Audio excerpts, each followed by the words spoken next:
Good afternoon, everyone. Welcome to ORF and welcome to this very special session with His Excellency Minister of Foreign Affairs, Finland, Pekka Haavisto. And he has very kindly consented to give a keynote today on Africa and great power politics as it is evolving. So we'll first hear from him and then we'll have our very own Ambassador Viswanathan, who will be a discussant and who will discuss some of the points raised by the minister, as well as an Indian perspective on this issue. And then we will open this up for conversation with the audience. So, His Excellency, the floor is all yours. Thank you, and Excellencies, Ambassadors, ladies and gentlemen, it's great pleasure for me to be here in New Delhi, India today, and just coming from the meeting with the Foreign Minister of India, and he visited Finland in September, so we have quite intensive exchange of views now. And then when we looked at our calendars where we will meet next time, we noticed that we are in Paris next week, both of us in the Paris Peace Forum, so it's coming even more intensive now. But this maybe shows also that we go a little bit in the same routes and follow, of course, the same situations and same conflicts. And we had an excellent exchange of views also on some issues of this region, particularly Afghanistan, which of course India knows much better and from the historic perspective. And we have been following it as well intensively, both from the development perspective and from the security perspective. But my intention is today say some words about Africa and maybe also Finnish approach to Africa. I know that the topic is about the superpowers, and we are definitely not the superpower. India maybe is or is, and but some thoughts that are also in my mind from our new government. We were appointed in June. We have a five-party government, a typical Finnish coalition government, even over the ideological bloc. We have both Social Democrats and the Bourgeois Center Party, and I'm coming from the Green Party and so forth. So it's a variety of parties. When we had our government talks, it took more than 3 weeks. It was like a camp of five parties, sitting together and writing 130 pages government program. I think it might be a maybe not world record, but Finnish record so far. It starts with the words climate change, and it describes very much the Agenda 2030 issues, global perspectives, development, environment, sustainability issues, circular economy, this type of topics. But when we started to look the geographical map on issues that are important in our foreign policy, actually, which was maybe new, all the political parties underlined the role of Africa and the importance of Africa in the future, and with the new viewpoint that it's not only this very traditional development cooperation approach, but more about this political cooperation challenges, whether it's the role of women and girls in the future globally, whether it's issues of digitalization, environmental issues, climate issues, just name it. Inventions, all innovations, whatever can be there, education, schooling, and so forth. Everything somehow turned to Africa in our discussions, and then we agreed in the government program that we will make a strategy for Africa also in the government. It will happen in the coming spring, and of course we know that European Union has a similar aim to enhance its cooperation with Africa now when the new commission will be appointed and the new work program will be done for the European Union. And this is just my personal thinking, but we have been speaking so much about the Brexit in European Union. Actually, BBC is calling us other ministers that what do you think about Brexit and what will happen next, and we always say, well, we don't know because we don't understand what's going on in UK, and I have had my TV open the whole spring to understand, what's going on, and even the whole autumn. But it's very difficult to say what is the next step, to understand what is it legally and what is it politically. So we are in many ways in the hands, of course, on UK decision making. What we very much like, of course, is that now finally it looks that it's a Brexit with a deal, because Brexit without a deal would be a lose-lose situation, definitely, both for the UK and for the European Union. But at the same time, I would say that this kind of European identity has been strengthened. If you measure the support to the European Union among those countries that are staying, it's higher. And for example, in Finland, we had some populist parties who a couple of years ago said that we should leave European Union, we should leave euro currency, and now they are totally silent on that when they are following the news from UK. I think everybody has realistically understood how important the cooperation is and how much we benefit out of that, and what kind of difficulties will come if we leave the Union. And this actually leads me to Africa issues for the reason that when our ambassadors are sitting on African continent in different countries, of course, UK has been a very important member. And hopefully, of course, our foreign policy cooperation, our security cooperation is continuing. But at the same time, it's in our foreign relations as the EU. It's I don't say that it's a new start, but it's a new combination when we are sitting there without UK. There's a lot of history, of course, in the UK relations, both in Asia and Africa, and we don't have those relations anymore. We probably have something new what we can develop as European Union. It might be also something positive in our foreign policy issues. So this will definitely change in many ways. And at the same time, when we are looking the contacts between European Union and African Union, I've been a regular visitor to African Union summits, and sometimes when I have been with some of our former ministers in those summits, they are always surprised that when they sit there as an audience, and you see earlier time when Gaddafi still was ruling Libya, he was sitting there, representative of Libya, and then Museveni, and they were shouting to each other in the hall. And then some of my fellow ministers said that this cannot be true. We are sitting here as an audience, and we see the heads of the states communicating directly and blaming each other about the human rights or about the democracy. And I have to say that I was also always surprised on this openness on the debates in African Union. It was very, very open, much more open than we ever could do in European Union.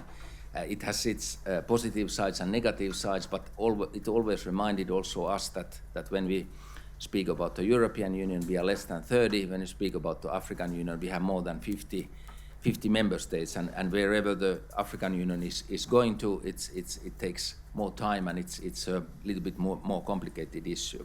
But I could also see that when we ended up to the Brexit debates and others, I always felt that in Addis Ababa, in the headquarters of African Union, people were asking what's going on, because we used European Union as a model to increase our cooperation on the African continent and others, and now your union is breaking, and one country at least is leaving, and we are actually trying to still enhance the cooperation on the African continent. And I think we hope that the institutional arrangements and institutional cooperation between African Union and European Union is getting stronger in the future. It could be even much closer than what it is today, and I can see many fields of cooperation, digitalization, or the youth, or the environment, or the climate, or migration, whatever you mention, all these are common topics between the European Union and African Union. Then maybe I take another perspective and based my own experience mainly in the Horn of Africa and in northern parts of Africa, and it's the role of the peacemaking and mediation and negotiations, because very often people, when they look to Africa or when they hear the word Africa, they start to think about the conflicts. They start to think about Rwanda, or they start to think about Liberia or Central African Republic or Somalia and so forth. And the picture can be very dark if you list all those areas that have had serious conflicts or still have these conflicts. And at the same time, of course, first it's good to always remember that there are many countries out of the conflicts, and it's very difficult to speak about Africa as such, because the speed of the development is very different in different areas. And when we, for example, we Finns had a very long history with Namibia and with the independence of Namibia, our former president H.H.S, Nobel Prize winner, was one very instrumental when Namibia got its independence, and that was also our development partner for years. But then, of course, Namibia already grew up, and their economic development was so good that the development cooperation was no more needed in a traditional ways and so forth.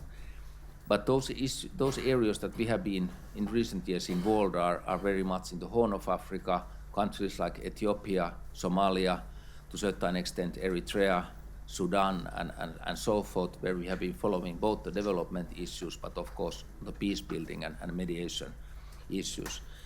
I was personally European Union Special Envoy for Sudan and Darfur for a couple of years, and even after that has been working in the Horn of Africa. And maybe I share with you the latest impression of this summer, I would say successful Sudan talks, because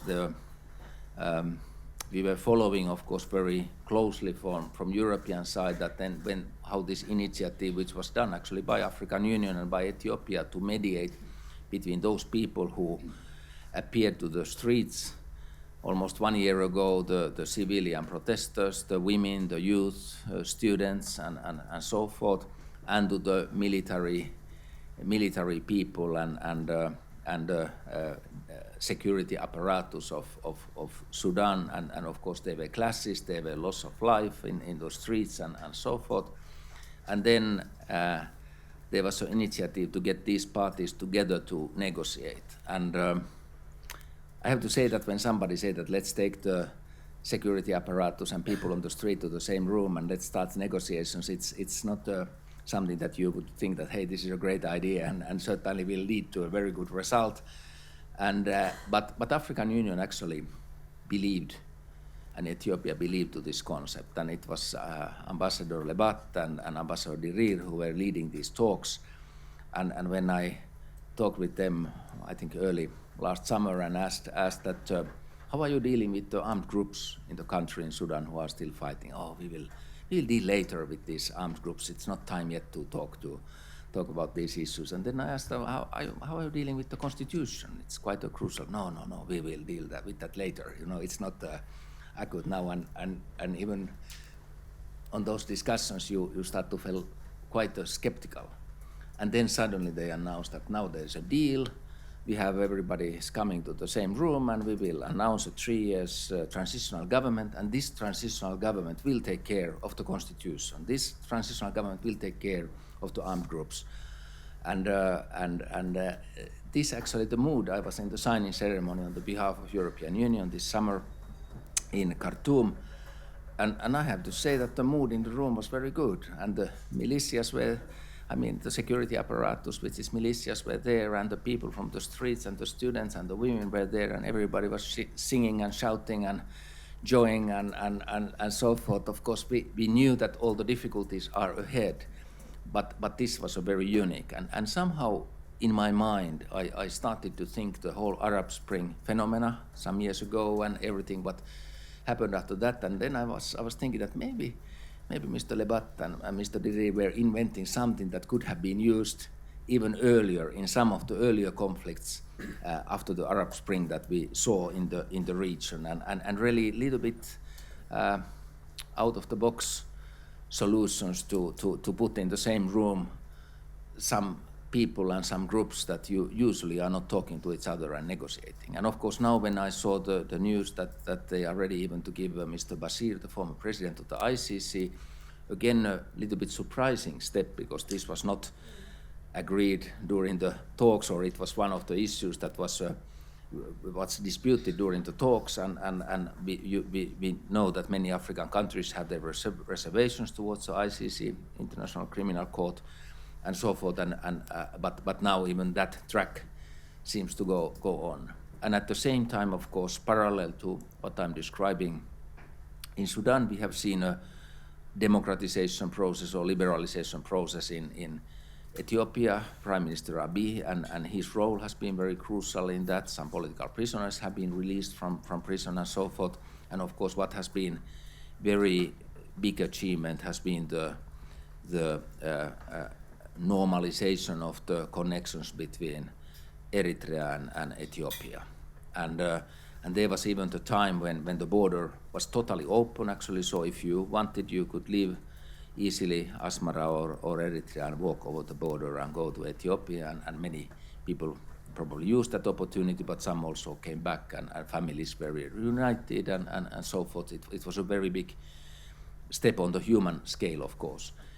Eritrea is a country where I have been personally engaged long time due to the Sudan conflict and Darfur conflict, because Eritreans were, I would say that they are the last Garangist supporters of John Garang's concept in the whole Horn of Africa. And you know, John Garang was the leader of the South Sudan, who wanted to get all the marginalized people in Sudan together and create maybe a new state, democratical state, and so forth.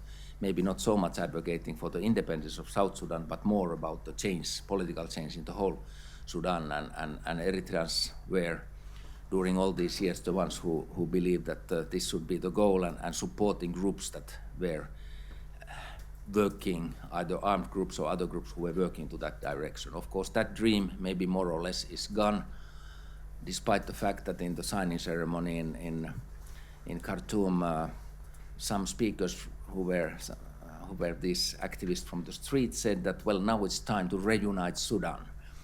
And in the first row was sitting the president Salva Kiir from South Sudan. I could hardly imagine his thoughts when the people from the street are saying that it's time to unite, that this was the big mistake of Bashir, that the country was divided, so now it's time to reunite it. So I don't know, would it be good or bad for the future of Southern Sudan is at this stage. Of course, Southern Sudan remains a very complex and complicated area. Yeah, particularly Riek Machar's and Salva Kiir's fight has not disappeared anywhere, and the development is not yet there. Maybe I say about Eritrea a couple of words, because it's for us also, we have some non-governmental organizations working there from the Finnish side, and we have been also time to time criticized that why do you work in a country which has very bad human rights records, which is totally locked country. Some people say that it's North Korea of Africa. Well, that's maybe exaggerating, but it's anyhow a country that has lost its 1 million of its young people who have walked over the border to Sudan, towards Europe. They get asylum in Europe and so forth. They have really a brain drain and drain out of the young people of the country. I think one worst case of the migration, if you are a country of 3.5 million and you lose 1 million young people from your country, it's terrible. We have been talking to the leadership of Eritrea about this problem, but also asking what is your concept? What would you need to get the balance to this country and sustainable development to this country? And then they say, well, we need education, we need proper schooling for our kids and so forth. And we have been trying to do it through some initiatives in the country, training the teachers, having investing to teachers' education in the country and so forth. And then we have ended up to also broaden our cooperation to some other areas. Maybe it's a surprise for you to hear that we are working on the rule of law topics with the Eritreans, and a country without a constitution and a country that has very bad human rights record. Of course, it's a challenge. We had a very touchy conference held in Asmara on the rule of law issue. We worked with their Minister of Justice, Madame Fossia, on this issue, and she asked that what kind of audience you should ask to the conference regarding the rule of law. And we said, well, you can ask policemen, and you can ask judges, and you can ask people from your ministry, and maybe you can even ask secret police, and maybe you can even ask people who are working in prisons, and so forth. Rule of law is for everyone. And when I was listening this, I was thinking that this is like my dream, but this will not happen. And then we came to the seminar, and when people start to introduce themselves, I'm a policeman, I'm from the secret police, I'm a prison guard, and I was, oh God, they are all here who are dealing really with the real stuff linked to the rule of law and so forth. So it was an excellent, and we had some Finnish policemen addressing them, saying that, you know, if you are not interested in human rights, you should not be a policeman, because the only task for the policeman is to defend human rights. And then very trans asked me during the lunch break that, Pekka, are all policemen like that in Finland? And I said, well, maybe not all are as good as him, but you know, this is of course the way that we are thinking. So we are doing this type of cooperation on with Eritrea, of course with a small scale, but doing it. And now that was my description of the Finnish activities, and now I'm saying 2 words about, and before coming to the comments on power politics. When we are doing this, these activities, of course, we also try to analyze what is going more generally on in Africa, and would be very interesting to hear your analysis on this. Many of our African colleagues, of course, again, it's difficult to speak about Africa as one, but anyhow, many are saying that the interest of some political forces, including European Union, Americans, have been declining to Africa. And some even say that, you know, we are still missing the time of the Cold War, because then first we went to Washington, and Washington couldn't serve us enough, so when we went to Moscow, and then Moscow could meet our requirements, and if vice versa. So we could put the international community to compete on African issues. And now what happened after the Cold War, this interest was lost. But luckily China is there, they say. China took the place of these other players and so forth. And we are very usually in the discussions in Finland or in Europe, very often China is described in a very negative terms, you know, almost like a new imperialism or new political influence and others. And I think we should really be very analytical that China is doing many things parallelly, and it's also doing very good things on educational sector. It's doing very good things on the health sector, and certainly then it increases its power.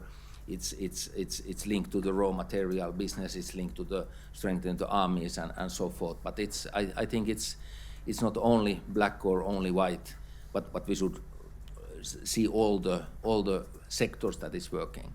And on the China influence also, I met a businessman. He was also a congressman from Beijing, and I asked that what is the secret of Chinese private sector's involvement in Africa, and that there's information, maybe now it's more, but that time people said that there are 20,000 Chinese companies working now in Africa. And he said, yes, but why don't you ask what happened to the rest? I said, well, tell me what happened to the rest. He said 100,000 companies tried their luck, and only 20,000 were successful. So, but luckily 20% were successful. And I asked what happened to the rest, and then he said, well, they didn't know the market, they didn't understand the African dynamics, they failed in the market. And he described it more like like a real competition also between the actors. We know that that's not the whole truth. There's a lot government-driven activities and private sector supported by the government, but also there certainly is this kind of real entrepreneurship that is there. And of course now when looking the overall picture, what I'm coming back to my first comments that we see of course the recent Russia interest growing on Africa again, raising the Putin's conference for the African heads of the states. We see the Chinese role remaining very active, and my argument always in the European debate is that instead of complaining what the others are doing, we should organize our work and our involvement and our contacts in a more effective way. What are we doing? That's the question to pose to ourselves, and not always complaining what the others are doing. And I will finish here by knowing that India has a very close relationship to Africa, historic relations to many African countries, but also we are involved in many ways on development issues, education issues, youth issues, where we also see as a priority, a clear priority in our work. And I think we should enhance the cooperation between India and European Union on African issues. I'm happy to do that also between India and Finland, looking if there are some sectors where we could cooperate. And particularly we see when we look at the population growth and the next 100 years when in some scenarios the population is growing from 1 billion to 4 billion, we know that it means a lot of, in any case, even if this scenario is not true, it means a lot of young people, a lot of youth who should be employed on their own continent, who should find jobs, opportunities, businesses, education, schooling, and where the equality between the girls and boys should be also stressed. So I think we have a big challenge, but also this gives a lot of development opportunities when we're looking at the positive terms. I will finish here. Thank you.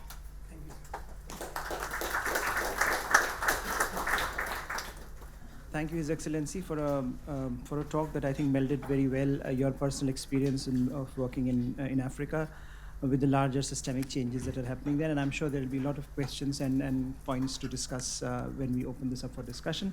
Let me first invite Ambassador Viswanathan to give a more Indian perspective on the question of Africa, and perhaps if he also wants to touch upon the rise of other powers and major powers in Africa.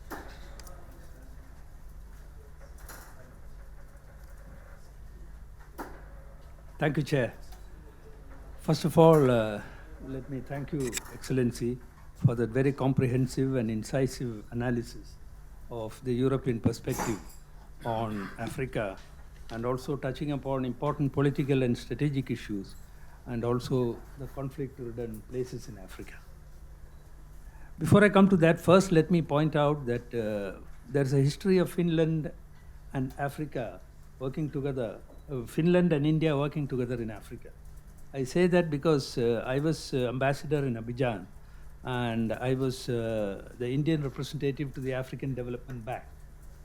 And India is in the same constituency as Finland, because when we joined the African Development Bank in the 1980s as a non-regional member, as per the African Development Bank rules, you have to be a part of a constituency so that you can combine your votes when you're voting for some proposal. And India found naturally that our natural partner must be the Nordic countries, because we have kind of convergence on development issues.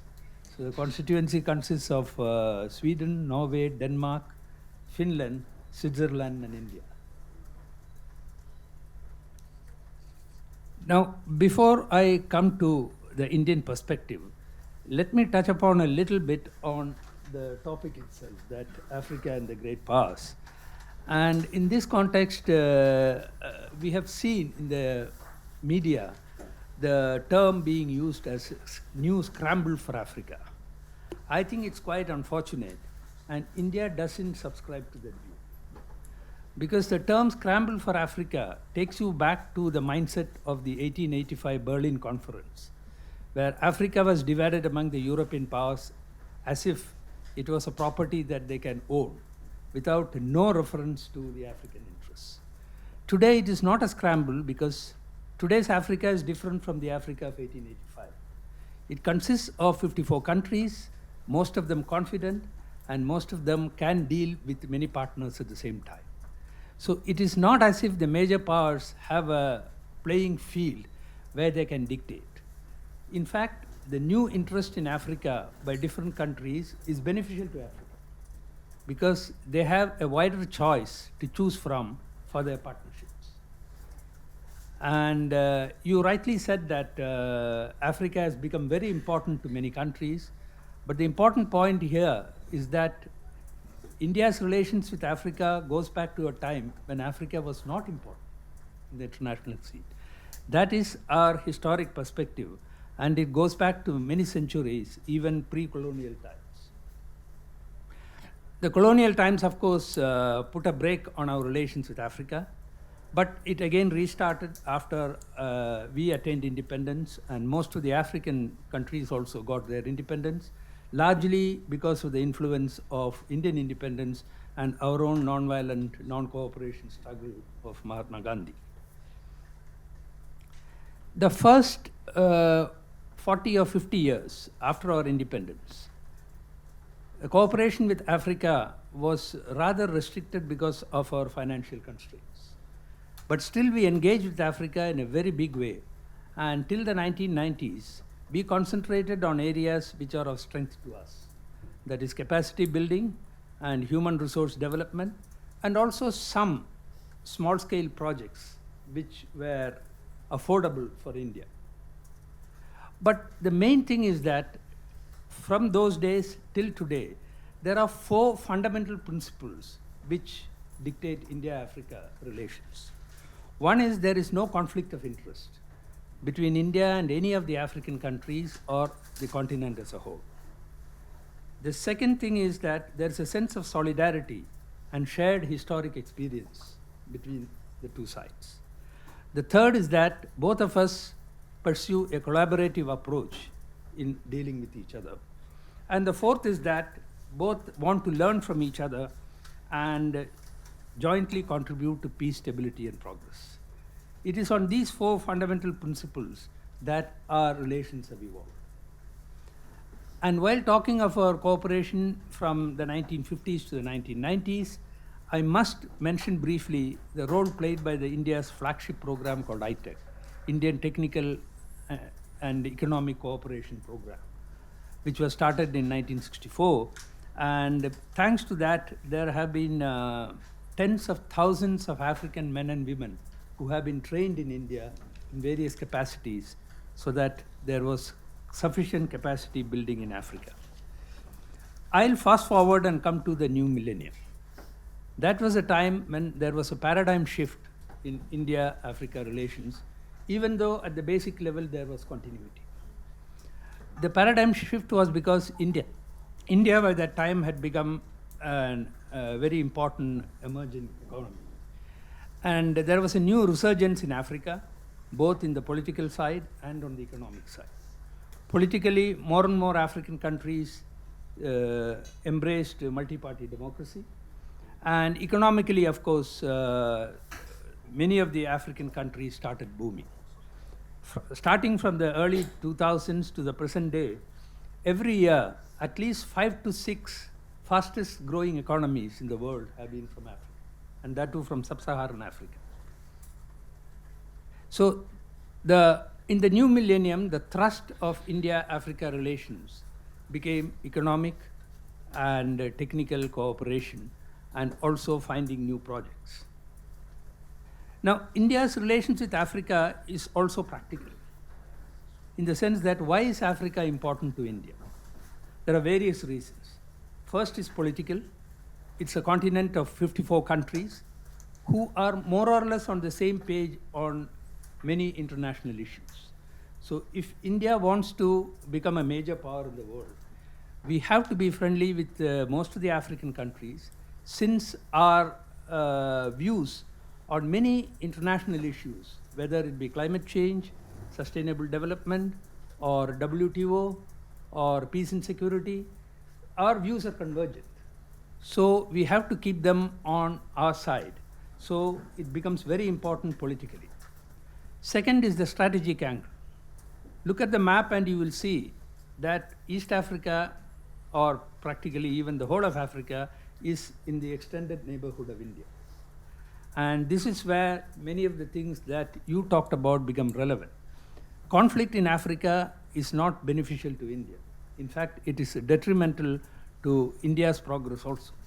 So that is where India has been increasing its defense cooperation with Africa, many of the countries, maritime cooperation also with the eastern coast of Africa. And our greatest contribution in peace and development in Africa is our contribution to UN peacekeeping forces. we have participated practically in every single UN peacekeeping force starting from Congo in 1960. And this has been deeply appreciated by many people. The new problem that has arisen both for India and Africa is terrorism. And India and Africa are facing this problem, and we are cooperating not only on the eastern sector, but also dealing with Boko Haram, Al-Shabaab, Jihad movement in West Africa, etc., etc. And we are of the view that all these terrorist groups are interlinked at some basic level. The third important factor for India in Africa is, of course, very evident, economic and commercial. Africa is home to most, if not all, critical minerals that are needed for the industries, and also oil and gas. And India imports a lot of these from Africa, and we will continue to do so for our growth. The second important thing in the economic side is the huge market that Africa has. When we talk about the huge market in Africa, it is not purely the numbers of 1.2 billion people in the African continent, but also their purchasing power. Statistics shows that in the last few years, the consumer spending in Africa, sub-Saharan Africa alone, has been more than that of India. So there is a huge market and there is a huge purchasing power in Africa, which is of interest to India. The fourth important factor is the Indian diaspora in Africa. There are more than 2 million people of Indian origin in the whole continent. And if India can intelligently leverage the Indian diaspora, they can form a bridge for cooperation between the continent and India. And the last important factor, of course, is the changing demography of Africa. There is a huge young population, and one McKinsey study showed that by 2040, there will be more than 1 billion people of working age in Africa, by which time the rest of the world would have aged, and Africa has to become the manufacturing hub of the whole world. And that will be of interest to Indian businessmen. Now, when we talk of India's cooperation with Africa, it rests on three main pillars. And in my view, it will continue to rest on those pillars in the near future. India's development cooperation with Africa has three factors. One is India does not attach any conditionalities. Second is India does not prescribe policies. And the third is India does not question the sovereign decisions of those countries. Because of these three principles, the Africans have been very forthcoming, and they are very happy to collaborate with India on many projects. Now, let me come to some of the recent developments and the new mechanisms that both sides have created to take our cooperation. Now, today, we don't even call it cooperation, we call it development partnership. And very early, we rejected the idea of donor-recipient model. So today, we are working on development partnership model. Starting from 2000, where the trade was 900 million, today it has reached almost 70 billion.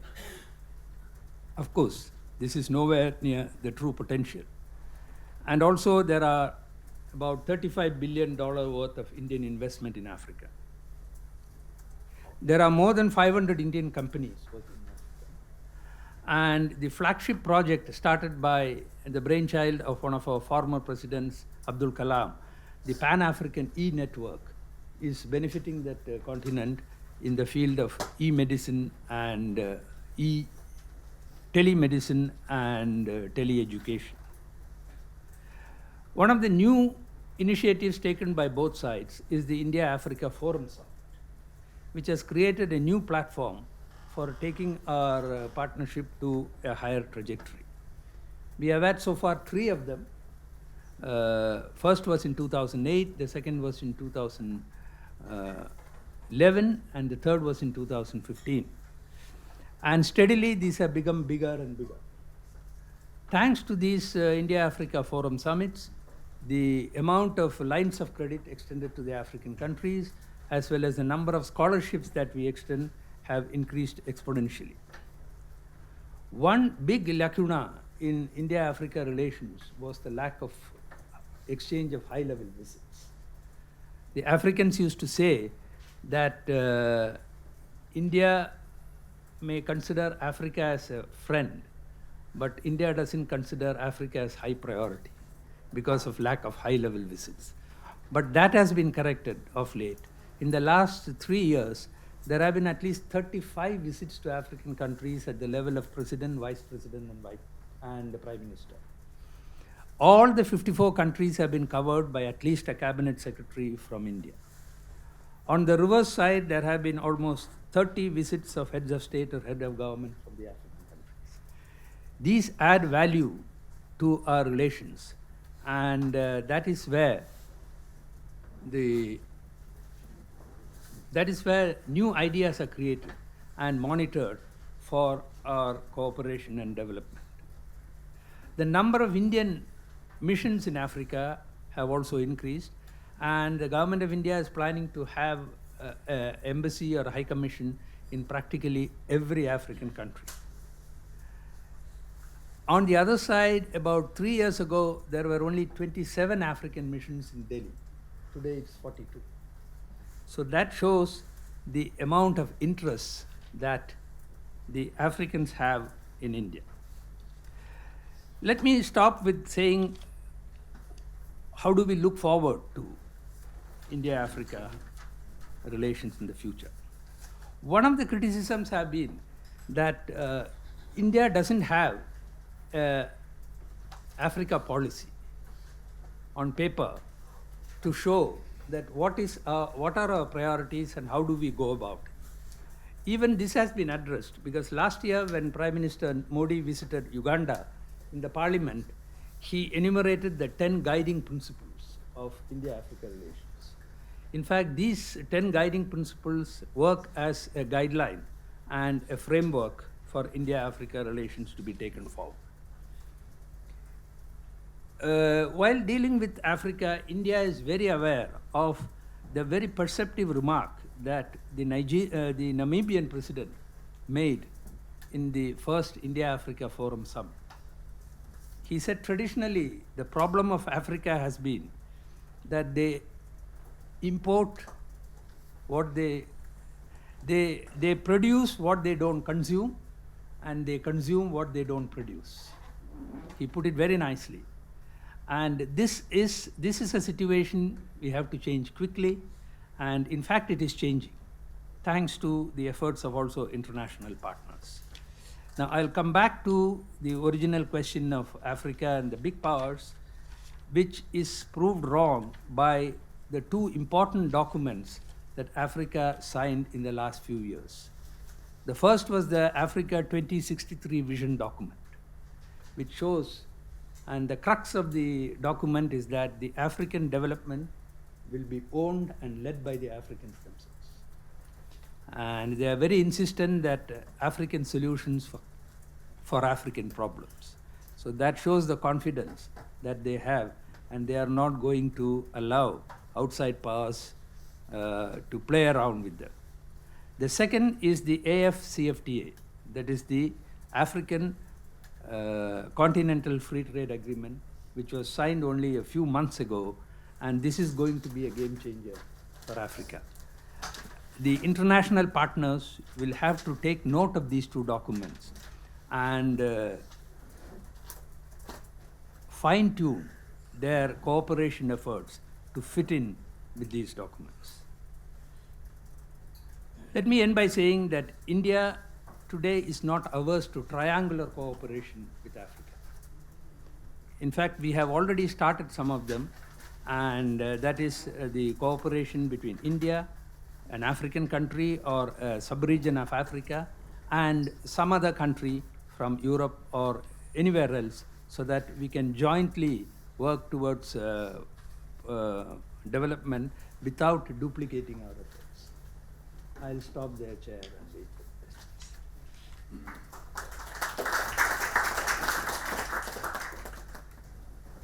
Thank you very much, Ambassador Viswanathan, for giving and a perspective from the Indian side and how India looks at Africa, and also making this very important point about Africa not being simply a recipient but also being an active participant in a lot of these discussions. With that, I open this forum for your comments, questions, and views. There are many very senior people sitting around the table here, so if you want to comment or if you ask a question, please.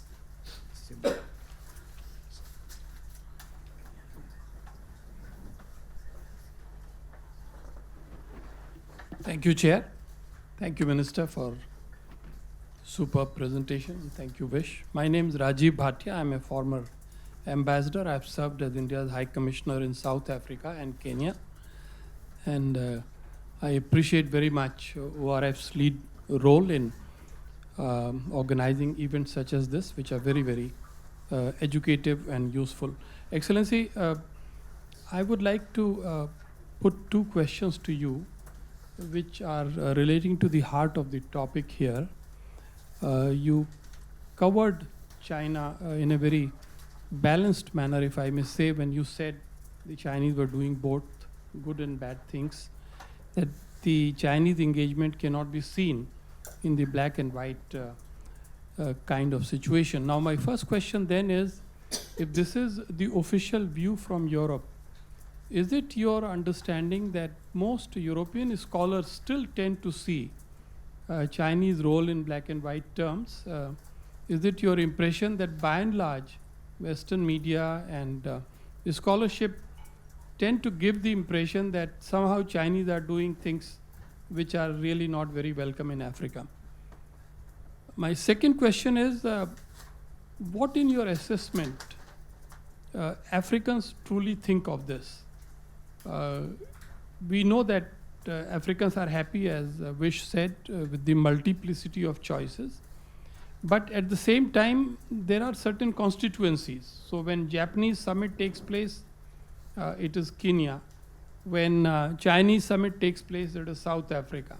When the summit in Moscow takes place, it is Egypt. So there are constituencies operating in Africa. I would be very grateful if you could help us to understand as to how the Africans view this new international competition in Africa. Thank you very much.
Thank you for excellent questions and remarks, and certainly in the room are people who could even better answer to these questions, but I try from my part. First on China issues, I have been sometimes in the room when experienced European person has been trying to explain to the Africans that China is a new power that is taking model from the colonialism and so forth, and I like actually the African answer. They say that we don't take any lessons from Europeans about colonialism. so you can comment all other issues, but please don't advise us who is a colonialist and who is not. We know it from our history. And I like that it's reflecting very much of what you also, Ambassador, said about the independent feeling and the new feeling in Africa, really having the development in African own hands. This is very much my experiences as well. So we Europeans have to be quite modest with when we are reflecting to any of these historical issues.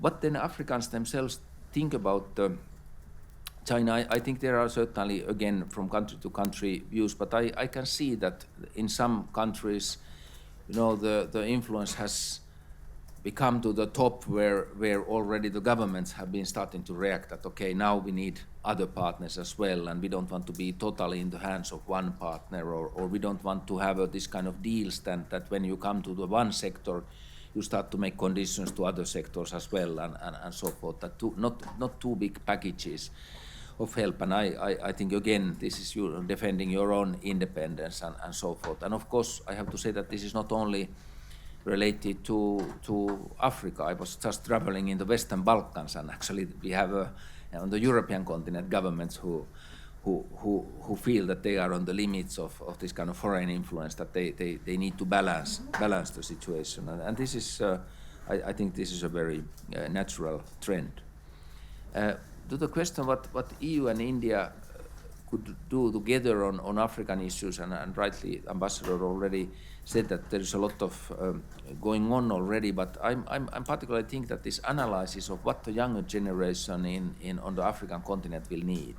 And when we look the job opportunities, investments, education, new digitalization, using artificial intelligence and so forth, I have been in several occasions where the young African people have been showing their talents. You are doing quite a lot for the education already, inviting students here and so forth, but I think we have to together even enhance all this cooperation and looking the needs of the younger generation on the African continent in many ways. And I think that's one sector, and certainly the technology, certainly actually the environment, the clean technologies. We are very much, in Finland we have a situation that we have a lot of innovators who work with the solar panels and so forth, but then they come to the conclusion that, okay, but in Finland we don't have so much sunshine.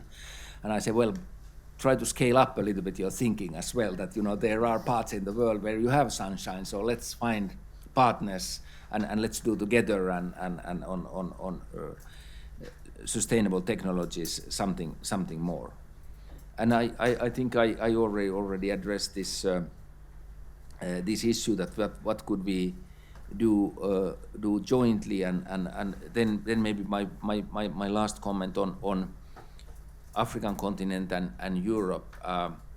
Yes, there is this feeling very much that Africa is independent. They don't want to anyone to interfere, and at some moment there was even this no foreign boots on the African ground and so forth. Then when the issue that Ambassador was mentioning, the terrorism in Mali came up, then we had France who was reacting to that. It was, if I understood correctly, welcomed by African Union anyway, because there was a common goal on those issues. So it is part of the truth that there exists this kind of cooperation. I think Libya currently, if you look at the quite miserable situation in Libya, it's certainly something that probably, again, cooperation even outside of Africa would be needed to tackle those challenges. And I think this global terrorism is an issue that we have to analyze, all of us together. Maybe just to finalize this, we are using in Finland part of our peace building networks, our diaspora from Africa. We have an excellent Somali community, by the way, in Finland, and some of these Somali activists are peacemakers, so they really work on the ground and doing excellent work on the peace project and so forth. One of them did the interview of Al-Shabaab supporters, and then another interview actually in Nigeria, and Boko Haram supporters, and asking, what are the priorities, what are your expectations the development. So, and then when people, the supporters of these movements start to list their priorities, we want schooling for our children, we want the social welfare, we want the jobs.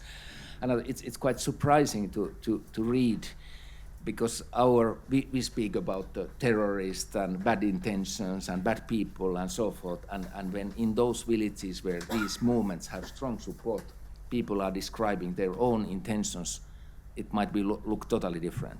And then I think we should use all our wisdom how to address these people and these supporters of this area, whether we speak about the Boko Haram or Al-Shabaab areas in Somalia or so forth, because these are marginalized people who feel that the central government is not offering anything. And then they turn to other movements and are really under the risk of becoming then supporters of this kind of terrorist movement and initiatives.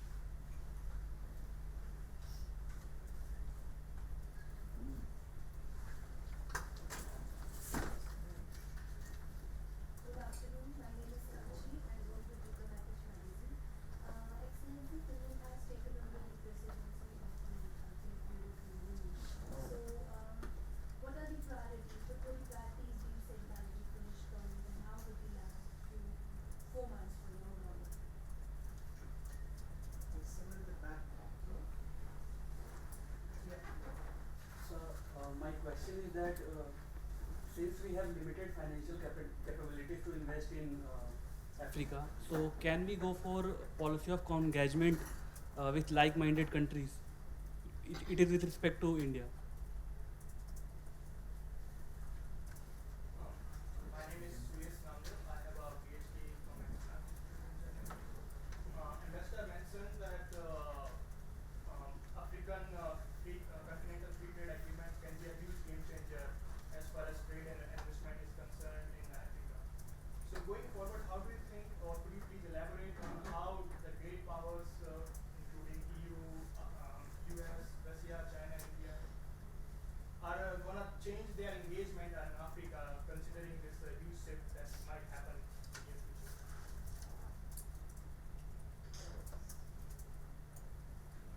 Also, Ambassador can then reply to the trade and investment, how India sees that. Our presidency, of course, of European Union, it's a half-year presidency, started in July. We knew that this is a time when the Commission is changing. We knew that this is a time when Brexit debate is ongoing. We knew that this is a time when issue of the possible new accession to European Union is debated between North Macedonia and Albania.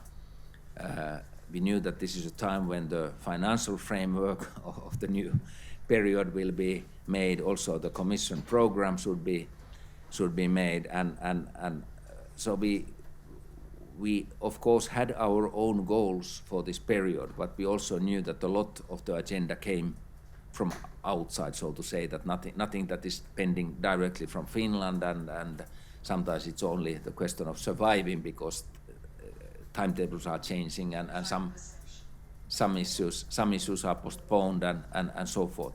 But if looking our own priorities, our first priority again was to get the commitment of the EU countries to the climate issues. Our own goal on climate is carbon neutrality for Finland 2035, and we have been advocating in European Union a climate goal, carbon neutral European Union 2050. And we are still not yet fully there. We have a couple of pending member states on this commitment. We hope that in December we could finalize the issue. On those member states that are still pending, is probably they are calculating the cost of turning from the coal economy to renewables and so forth, how much it will, how big investments are needed and so forth. But the climate has been priority number one. Then our second issue that we have been taking up is very much the European common values, particularly our approach towards the human rights. When we had the informal meeting of the foreign ministers in Helsinki, so-called Gymnich meeting in August, we invited to discussion with the ministers for human rights defenders. One lady from Ukraine, one lady from Bahrain, one lady from Uganda, one Finnish handicapped representative lady as well. So 4 ladies came. We spoke about the role of the women in Arab societies, we spoke about the sexual minorities, we spoke about the rights of the refugees, we spoke about the handicapped people. And actually the ministers, you can imagine 28 ministers at the table say that this was mostly probably the most refreshing debate they have participated, because the human rights defenders were there directly communicating with them.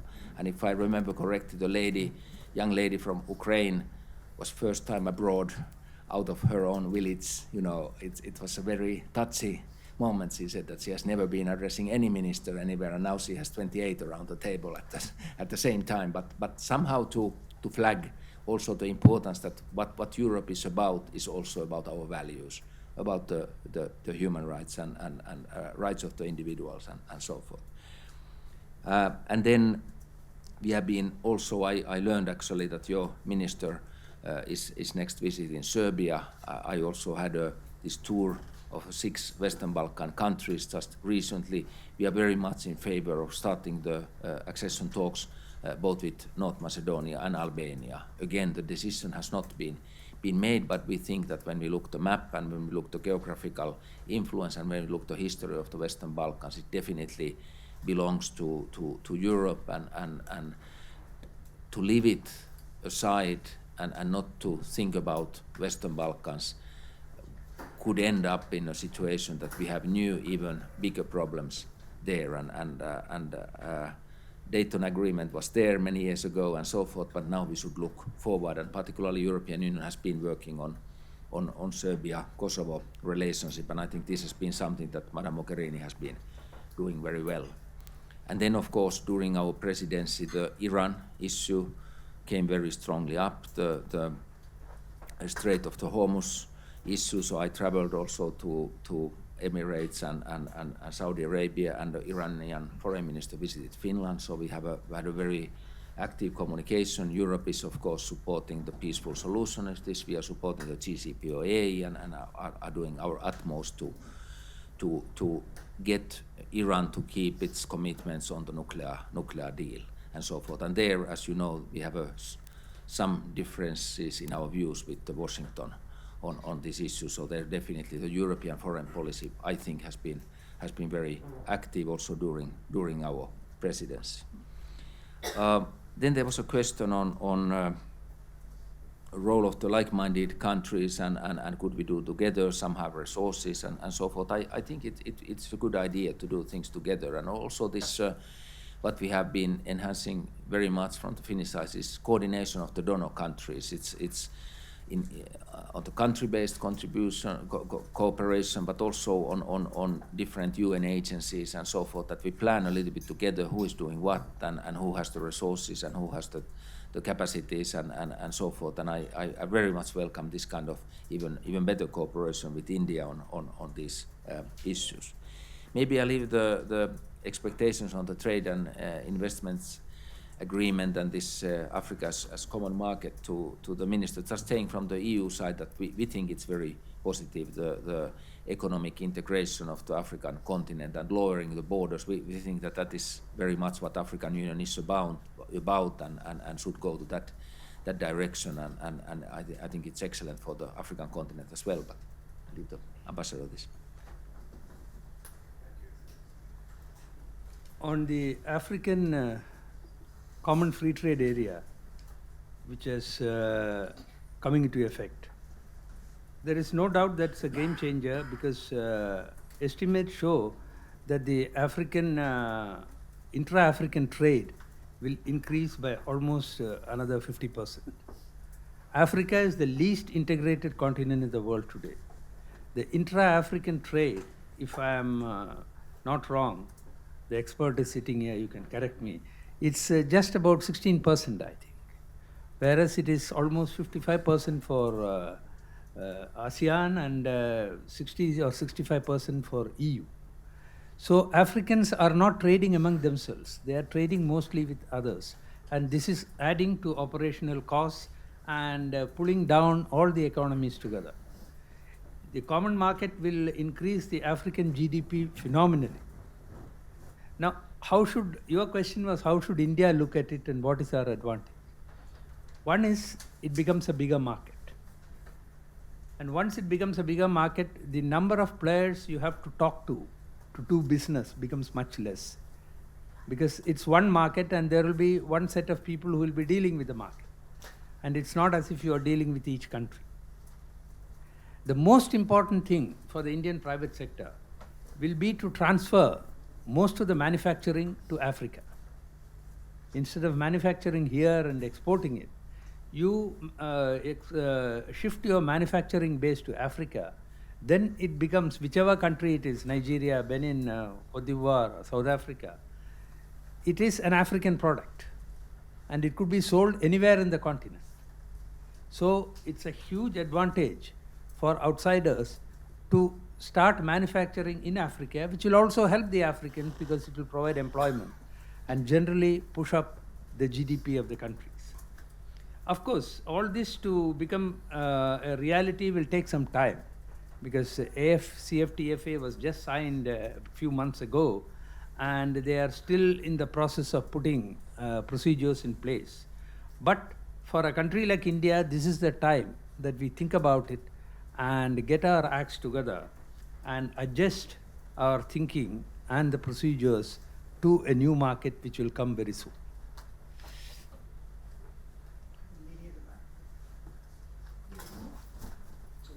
Good afternoon, His Excellency.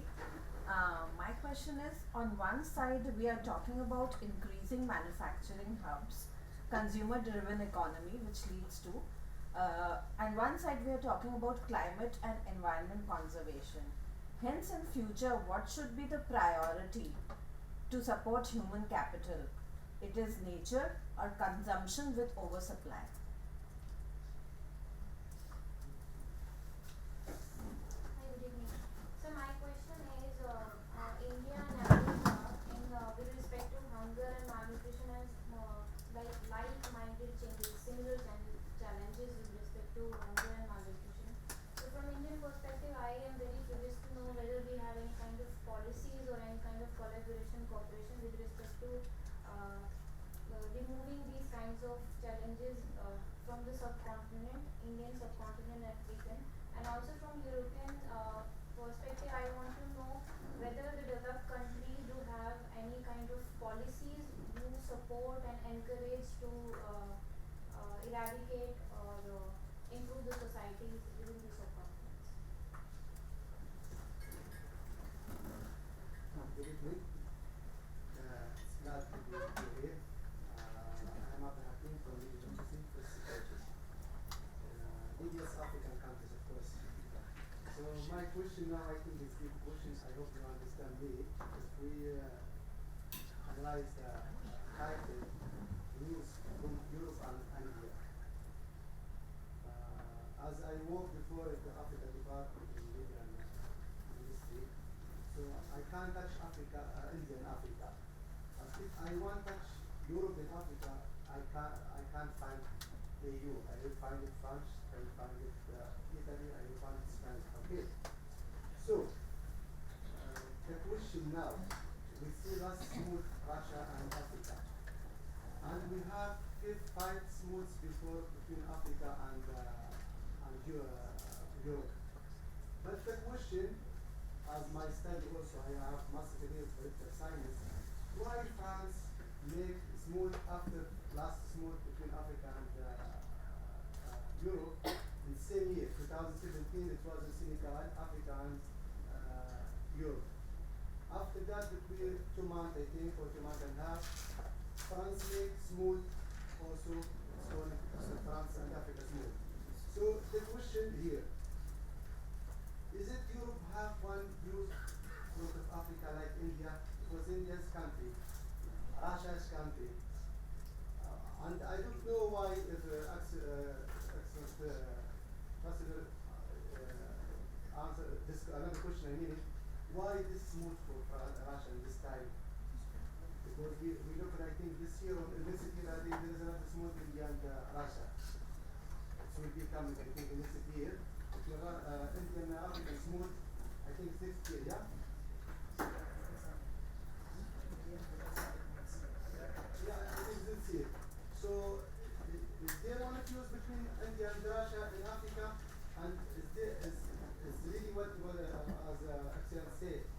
one fuse between Europe and India and Russia and Africa. You understand my question?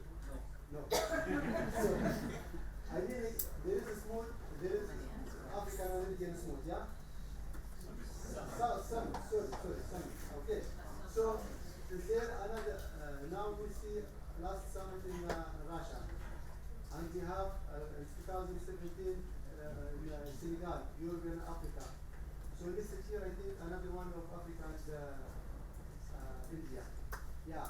So in this case, you know, is there one views of European and India or no? As cited now, I got it now.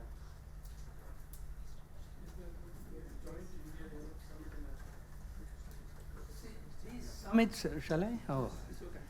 These summits are actually platforms for our cooperation. India has its own perspectives. Like I said, Europe has its own perspective. It is not that the perspectives are contradictory to each other. They may even be convergent. But that doesn't mean that we will all act together, because we also have our own interests. So the fact that there are many platforms does not mean that we are working against each other. And for the Africans, it's very good.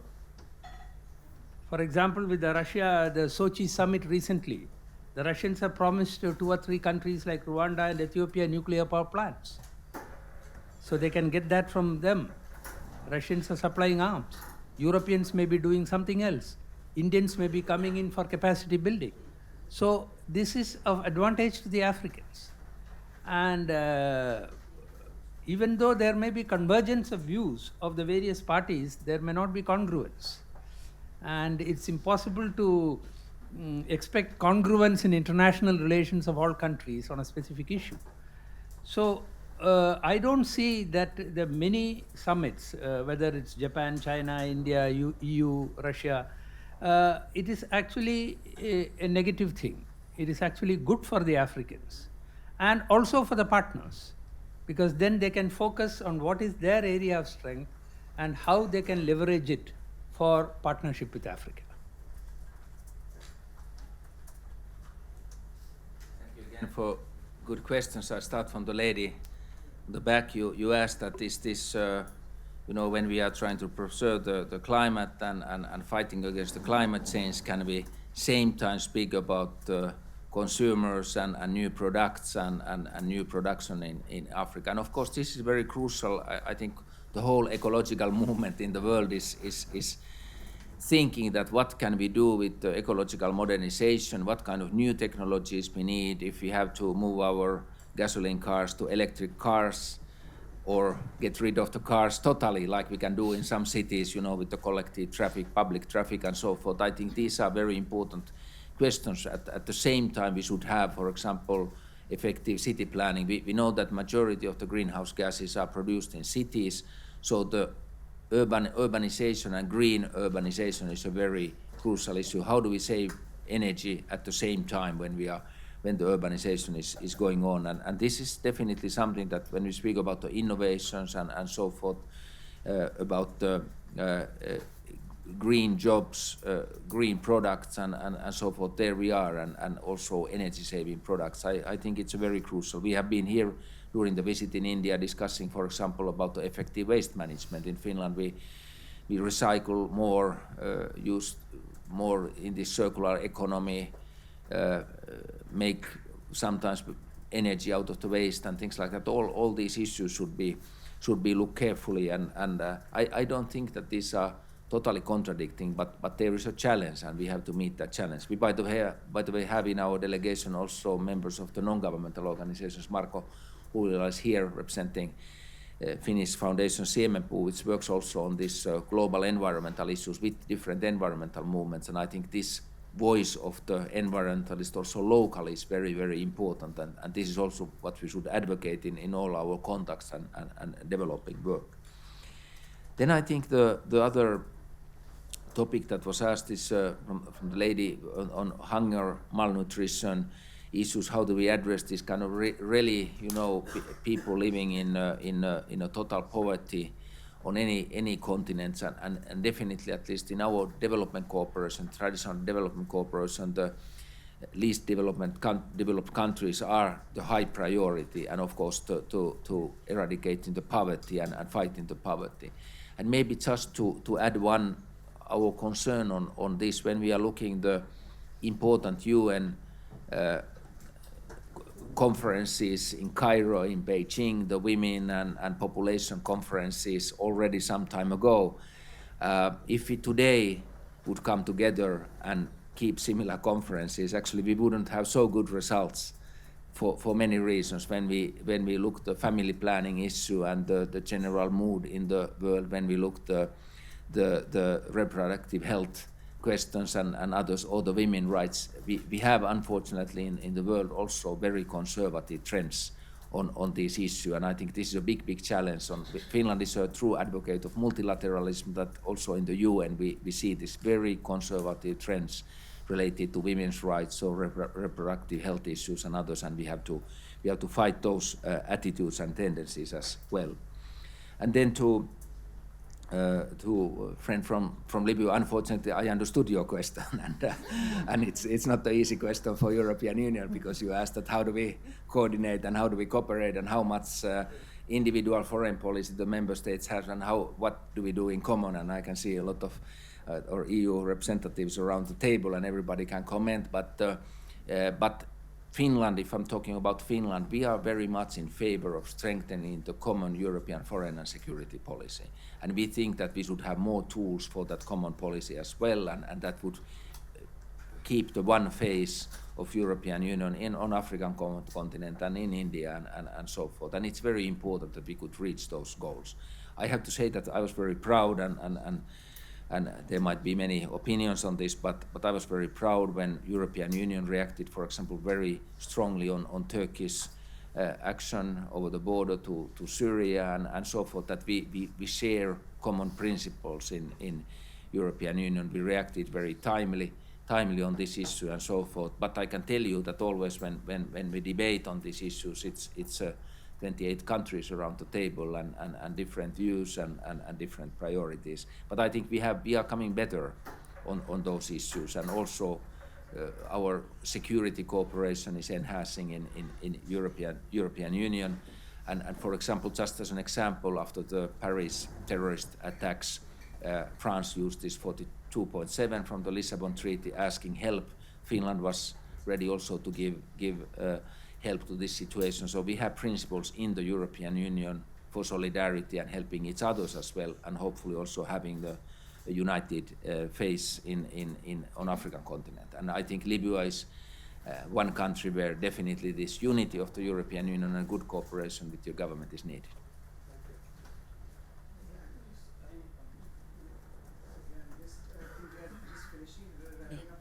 Thank Can I come to you at the end? Thank you so much.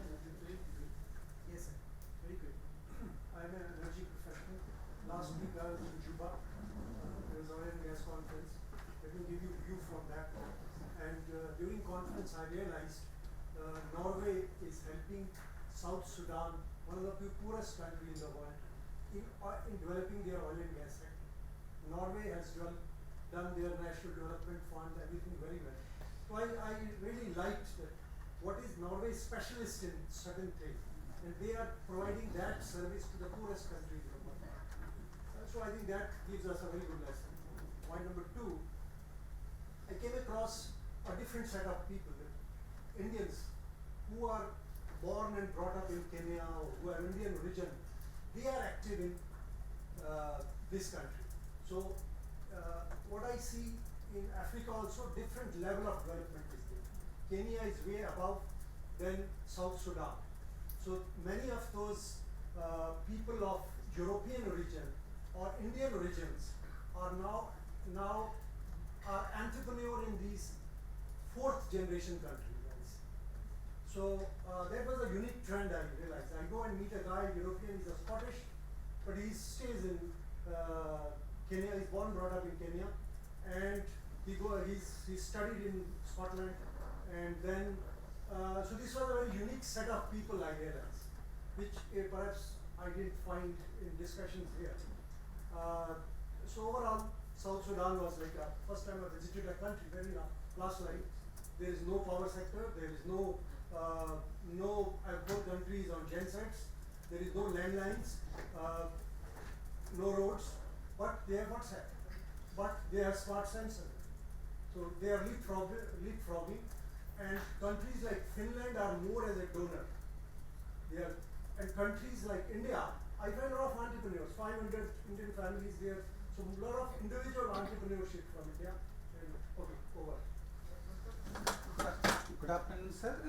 I just wanted to know that the success of CFTA will depend on lot of connectivity, the infrastructure creation. So this will require lot of money, lot of foreign investment. So I just wanted to know whether this investment is going to be private sector driven, or what is the perspective from Europe? Is it going to be private sector driven or government driven? Given the fact that the increase of violent activities will put private sectors, it will make private sector reluctant to invest. So how government is going to handle this? Thank you. Last two comments.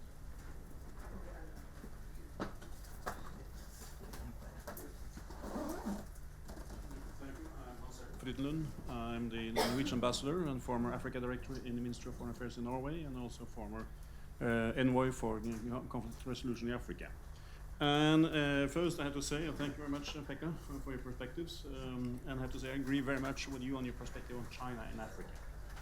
And a small observation there when it comes, because we've been traveling around Africa about this one time when China is increasing Chinese activity. And before that, actually, India was much more visible in Africa. Has been mentioned by the Diaspora, has been also by a huge participation in peacekeeping operations. And I feel there is a potential there to connect the dots. The Chinese are very good at connecting the dots, but India, what has been a factor in Africa, is a factor in Africa, but it's very much individual based. So I would like to challenge, is it possible to connect the dots, because it's necessary to have a concerted action. And then thank you very much for actually comments on Juba. It's, I take it personally. Thank you. Yeah, my comment was for the Minister of Finland. I really liked what you had to say about the work that you guys have done in Sudan and Eritrea, and I was just kind of wondering what your thoughts were on Europe generally.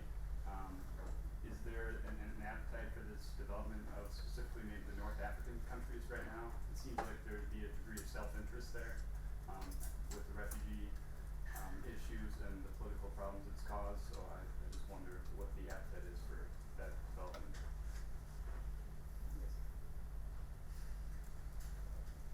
Just a quick point about reminding ourselves that there is indeed one platform, at least, common platform, where all of us are working together in Africa. I'm referring to G20 compact with Africa, where all of us are there. My question, Excellency, is what is the present state there in the last 3 years, ever since German presidency? Because G20 people keep saying that we are making a great deal of progress. But experts, including from ORF, have argued that it is really not showing very clear benefit. There are only 12 countries which have joined the compact. So what is the inside view, Excellency? Thank you.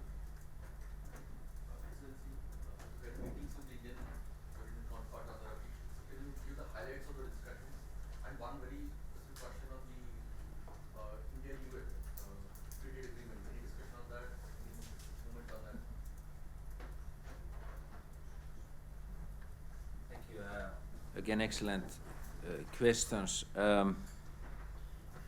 That's interesting what we heard from Juba, and of course we are not jealous to Norway. We are Nordic country as well. So whenever we deal with Norwegians, we have a very close connection. This is maybe just to I just a little bit want to advertise it, that we have 5 Nordic countries: Iceland, Norway, Denmark, Sweden and Finland. We have a long tradition of the Nordic Council. It's much longer than our EU connections. And also in today's world, where some of us are member of NATO, some of us are member of European Union, despite of those differences among these 5 Nordic countries, we have a very close cooperation. We actually sit on as many ministerial meetings on many combinations. We have the foreign ministers meeting, we have the development ministers meeting, we have a finance ministers meeting and so forth. And we have been actually always advocating this Nordic model also to other parts of the world when you want to build a close regional cooperation, despite of your differences. We have been successful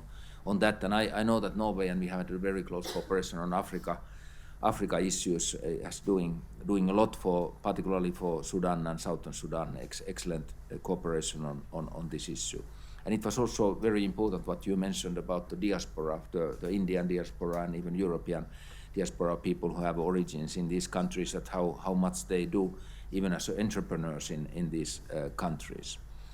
The issue of the connectivity came up, and of course there are, when I'm showing maps of Africa, first time showing the old railroad map. I'm a fan of interrailing in Europe, and you can pick the train and you can go rapidly to different countries. And when you look to African railroad map, no possibilities for interrailing, because actually the roads go from mines to the harbor, and they are not interconnected mostly at all, and there is not a common African railway network, and we also see many problems with the roads. But at the same time, when you look the cables around the IT and internet connections and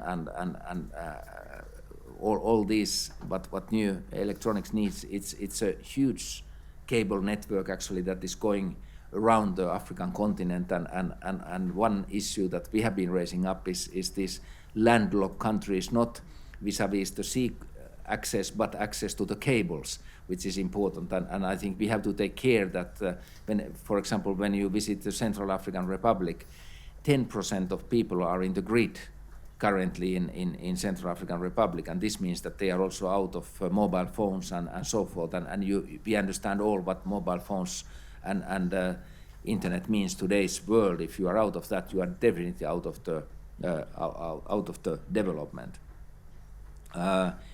On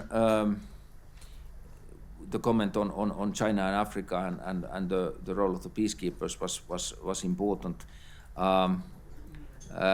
I think the issue of dealing, how do we deal Africa, and it was an excellent question for you, that do we see is as a source of refugees, or do we see something else? And this is our internal political battle in many European countries. How do we see Africa? If we see that, okay, some people that we do not know are coming towards Europe, so let us close our borders and let us build big fence and let us defend ourselves against this attack. That's one way of reading the situation. And the other way of reading the situation is that there is some roots of these problems, why people are moving, maybe conflicts, maybe climate change, maybe lack of jobs, and others. Can we address these root causes? And I'm from the school that is really much advocating addressing these root causes, and that this is our common task, to face the root causes and go where the problem is. And that's what I try to explain about the Eritrea, for example, that if 1 million people have left the country, let's go to that country and look what's wrong. What's wrong here? Why the youth cannot stay or do not want to stay here, and what can we do more with you on these issues? Of course, we cannot dominate it, but we can have some proposals on these issues. On G20 issues, I can see progress, and definitely there is a common forum on these issues. Maybe not as much has achieved as we could hope, but we of course are very happy that European Union is part of it and part of the cooperation. And then finally, you asked that is there something that I could say more about in our talks with the minister. We actually covered half of the world, I would say, because both of us have been traveling very intensively, and we were of course very interested to hear the latest news of the Asian cooperation and so forth, shared views on Ukraine and Western Balkans and even Latin American development and so forth, as foreign ministers usually do. But of course we discussed also on the results of the Chancellor Merkel's visit to India, and also this how to enhance the the economic cooperation. Of course, in our discussions we couldn't come to final conclusions, but really we are waiting a lot from the EU India summit, which is scheduled next spring, and which is very important that we have had from EU side this quite regular summits with many key players, including China, including South Korea and Japan and so forth, and we would like to have these meetings even more regular with India and achieve more on both on the also economic cooperation and investments with India.